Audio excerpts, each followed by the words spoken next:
After 6 years neglecting the power-up-C action photographer, Nikon released the mostly impressive D500 DSLR, the little sister to the Profiframe D5. With the same autofocus and metering systems as that model, a high-sensitivity 20.9 megapixel CMOS sensor, a large tilting touchscreen and 4K video, it hits most of the essential targets for a camera in its class. Only a couple of flaws knock it slightly off course. The D500's body runs $2,000, 1,730 pounds, $3,500. The camera also comes in a kit with the DX16-80mm f2.8 to 4mm lens for $2,600, 2,480 pounds, $4,500.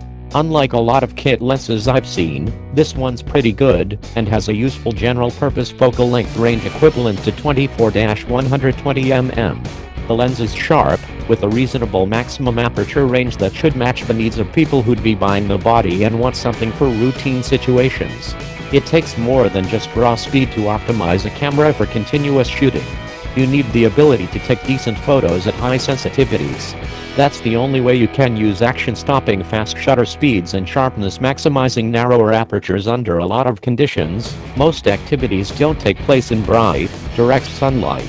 The D500 delivers a maximum sensitivity of ISO 1,640,000, highest in its price range, though the camera's native range stops at ISO 51,200, leaving 5 stops in the expanded range.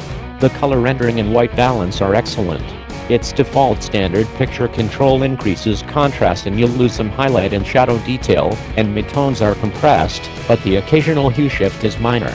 The D500 is the first camera to bring 4K video to a consumer-priced DSLR, and the quality is quite good for an APS-C sensor, sharp, with a solid dynamic range and the same excellent color. You can see a lot of noise and shadows above ISO 6400, but overall it's peachy.